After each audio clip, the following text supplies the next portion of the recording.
আমরা এখানে কি করব, এই যে দেখো এখানে একটা ক্রপ একটা টুল আছে, ক্রপ টুলে একটা নির্দিষ্ট উইড আছে এবং একটা হাইট আছে। এখানে কি আছে, পিক্সেল দিয়ে আছে। তাহলে আমরা এখানে নিচে কি করলাম, মনে কর 20 বাই 20 mm বাই 24 mm লিখলাম, রেজোলিউশন 300 থাকলো, এন্টার দিলাম। এটা নিয়ে কি সাইজটা এখন ক্রপ করলে ওই সাইজের ছবি তৈরি হয়ে যাবে। মনে করো এখন আমরা এটা এন্টার দিলাম। এবার আমরা মনে করি একটা ফোল্ডারে এটা সেভ করবো। তাহলে আমরা এই যে সেভ এস দিয়ে এখানে নতুন করে একটা ফোল্ডার ক্রিয়েট করতে পারি। এখানে গিয়ে দিতে পারি স্ট্যাম্প সাইজ।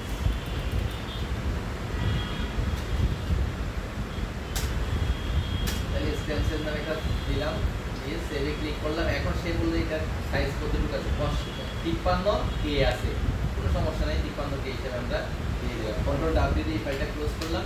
এইটাকে আবার ড্র্যাগ করে ওই নির্দিষ্ট যে সাইজ আছে সেই সাইজে ড্রপ করবো, এন্টার দিলাম। আবার এটাকেও আমরা ওখানে সেভ দিতে চাচ্ছি, তাহলে সেভ এস দিলাম।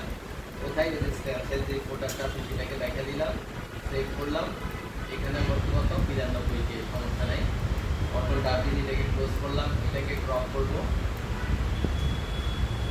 এটাকেও ঠিক একইভাবে একটা সাইজ দিলাম।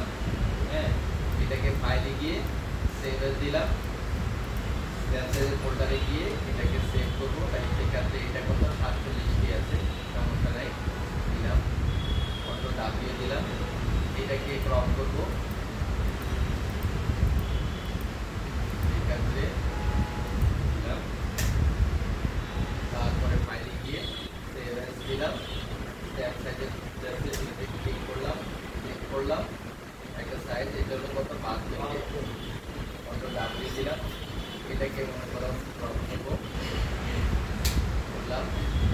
ফাইলে গিয়ে সেভ এস স্ট্যাম্প সাইজের যে ফোল্ডারটা আছে সেটাকেও দেখি। এখন আমরা এটা রাইট ক্লিক করে কি করতে পারি, যে ম্যানেজ অ্যাটাচমেন্ট, এখন অ্যাড দেবো। অ্যাডে গিয়ে আমাকে খুঁজে নিতে হবে কোন ছবিটা আমি অ্যাড করবো। তাহলে একটু আগে আমরা যে কাজ করছি ওখানে সফটওয়্যার ঢুকবো, ঢুকে গ্রাফিক্সের ভিতরে, স্যাম্পলের ভিতরে, এই যে স্যাম্পলের ভিতরে এখন মনে করো এইটা আর কি সেট করলাম। এবার ওকে দিলাম। দেখো এখানে 1 হয়ে গেছে। 1 হয়ে গেছে মানে কি, ছবির ভিতরে ছবি আছে।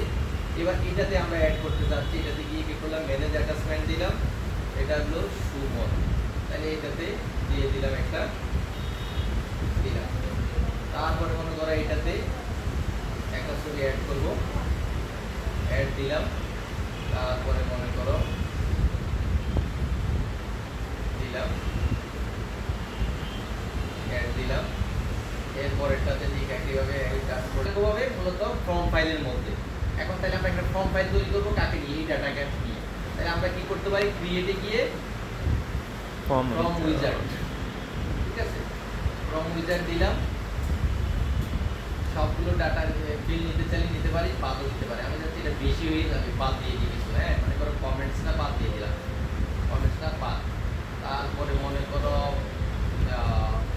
পলিউশনটা বাদ দিয়ে দিলাম, আর যেগুলো ছিল রাখলাম। এই দিমো কেন, নেক্সট দিলাম, টেবুলের হিসেবে থাকলো, নেক্সট। হ্যাঁ, যেভাবে আছে সেভাবে থাকলো, ফিনিশ দিলাম।